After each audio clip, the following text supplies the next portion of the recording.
And as you know, we get them great service, and we pick up the bill, and they can go out and they can see a doctor if they have to wait long periods of time.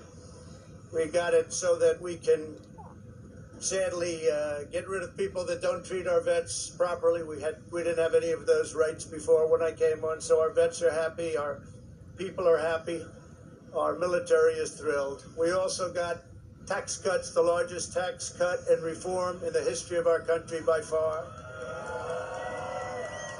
I hope they don't raise your taxes, but if they do, I told you so. And if you look at the regulations, which I consider the regulation cuts to be maybe even more important, that's why we have such good and have had such good jobs. Absolutely incredible. When we started, had we not been hit by the pandemic, we would have had numbers that would never have been seen. Already our numbers are the best ever. If you look at what happened until February a year ago, our numbers were at a level that nobody had ever seen before. And even now, we really built it twice. We got hit. Nobody blames us for that. The whole world got hit, and then we built it again. And now the stock market is actually substantially higher than it was at its higher point prior to the pandemic. So it's really, you could say we built it twice. And you're going to see incredible numbers start coming in if everything is sort of left alone. Be careful. Very complex. Be careful. But you're going to see some incredible things happening. And remember us when you see these things happening, if you would. Remember us, because I'm looking at elements of our economy that are set to be a rocket ship up. It's a rocket ship up. We have the greatest country in the world. We have the greatest economy in the world. And as bad as the pandemic was, we were hit so hard, just like the entire world was hit so hard. Places that thought they got away with it didn't get away with it. They're suffering right now. We did something that is really considered a medical miracle. They're calling it a miracle, and that was the vaccine. We got the vaccine developed in 9 months instead of 9 years or 5 years or 10 years or a long time. It was supposed to take a long time, many, many years to develop a vaccine. We have 2 out. We have another one coming almost immediately, and it really is a great achievement. So you should start to see really good numbers over the next few months. I think you're going to see those numbers really skyrocket downward. And I can only say this, we have worked hard. We've left it all, as the athletes would say, we've left it all in the field. We don't have to come and say, we'll never say in a month when we're sitting in Florida, we're not going to be looking at each other and saying, you know, if we only worked a little bit harder, you can't work harder. And we had a lot of obstacles, and we went through the obstacles. And we just got 75 million votes, and that's a record in the history of sitting presidents. That's an all-time record by a lot, by many millions. In the history of sitting presidents, it's been really just an honor. One of the things we're very, very proud of is the selection of almost 300 federal judges and 3 great Supreme Court justices. That's a very big number. That's a record-setting number. And so we've done a lot, and there's still things to do. The first thing we have to do is pay our respects and our love to the incredible people and families who suffered so gravely from the China virus. It's a horrible thing that was put onto the world. We all know where it came from, but it's a horrible, horrible thing. So be very careful, be very, very careful. But we want to pay great love to all of the people that have suffered, including families who have suffered so gravely. So with that, I just want to say you are amazing people. This is a great, great country. It is my greatest honor and privilege to have been your president.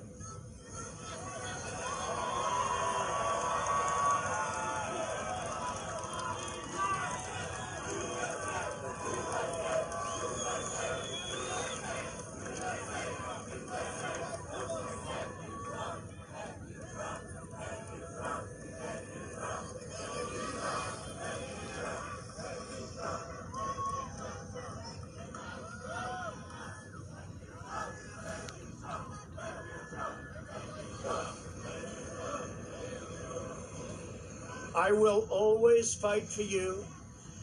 I will be watching, I will be listening, and I will tell you that the future of this country has never been better. I wish the new administration great luck and great success. I think they'll have great success. They have the foundation to do something really spectacular. And again, we put it in a position like it's never been before, despite the worst plague to hit since, I guess you'd say, 1917, over 100 years ago. And despite that, the things that we've done have been just incredible. And I couldn't have done it without you. So just a goodbye. We love you. We will be back in some form.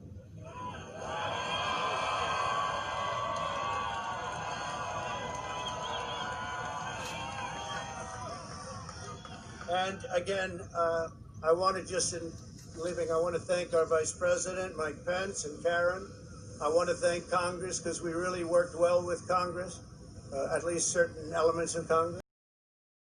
We really did. We've gotten so much done that nobody thought would be possible, but I do want to thank Congress. And I want to thank all of the great people of Washington, D.C., all of the people that we worked with to put this miracle together.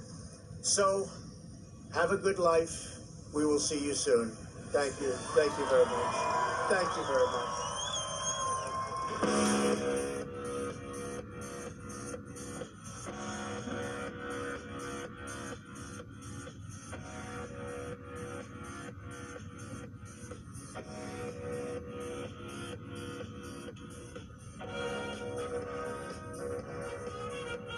Have a good life. We'll see you soon. A fitting end to the Trump presidency, a speech full of puffery and lies.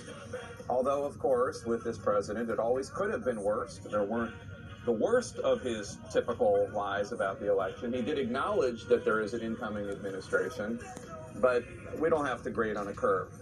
It was an embarrassment that he did not even mention the name of his successor, Joe Biden, and the fact that he is making it all about himself and not about the country at all.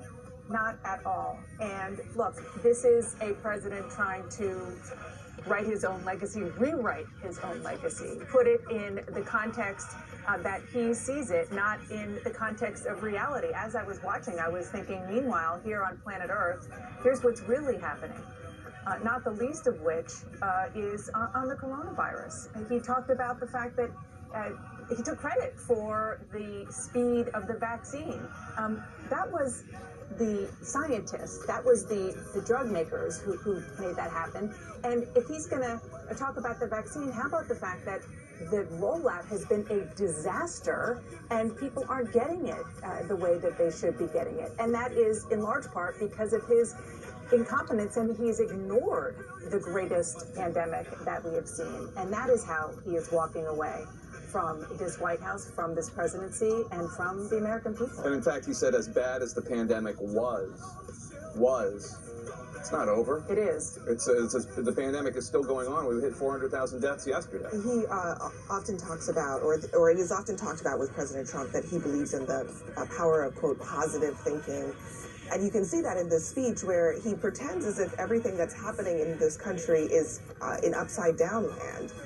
That we are in the greatest economy ever, that things are going so well, that people are not suffering is effectively the message that you get from President Trump. And that's just not the reality. He said, we put it in a position that it has never been before. And that's probably true, but just not in the way that he means. The economy is in a really terrible state. People are dying every day. The vaccine isn't being distributed as efficiently as it should be. This is the reality that President Trump is leaving as you see him now boarding Air Force One with Melania Trump to leave for Florida. I also thought, Jake, that it was notable.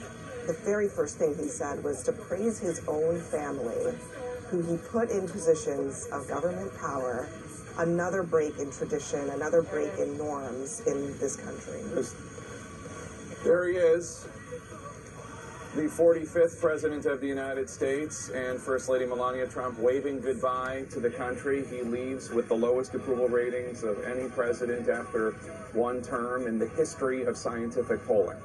Melania Trump also leaving with the lowest approval rating of any First Lady in the history of polling, which is a remarkable thing. The plane, Air Force One, will fly them to Mar-a-Lago, and then the plane will fly back without them on it, and that will be the last time President Trump has been on Air Force One. And is keeping with here is President-elect Biden and soon-to-be First Lady Jill Biden leaving from Blair House across the street from the White House. They apparently were waiting for Donald Trump to wave goodbye because they actually were scheduled to leave a little earlier, about 20 minutes ago, but with the grace and class we have come to expect from them, they waited for Donald Trump to have his moment. They are going to go to Mass right now. That's right. Despite being snubbed, despite having to endure a speech from the man he beat that barely alluded to him and to the challenges that Joe Biden will face, that he obviously did the right thing in waiting. And this is going to be Joe Biden's day. This is, from here on out, I mean, it was really kind of theatrical that we saw Donald Trump go up on that stage, those stairs, and exit as Joe Biden and Jill Biden entered the screen. And what we are about to see as Joe Biden and Jill Biden go to church this morning is the dawn of a new era, new for the last 4 years, but it's almost in some ways a return to Washington as usual. A denizen of this town, Joe Biden, who's been here most of his adult life, is going to go to church in a storied cathedral that has a long history in Washington with members of Congress from both sides of the aisle, a show of bipartisanship, a show of normalcy this morning as one era ends and another one begins. It's a symbolic thing, but I do think that it really speaks to, at the core, what Joe Biden is about and what he wants to do. And what he wants to do is just bring things back to normal, bring the temperature down a little bit. And, you know, it's not a reality show anymore. As we wait for President-elect Biden to go to the Cathedral of St. Matthew, the Apostle, with bipartisan leaders, we wait for Air Force One to leave from Joint Base Andrews. Let's bring in John.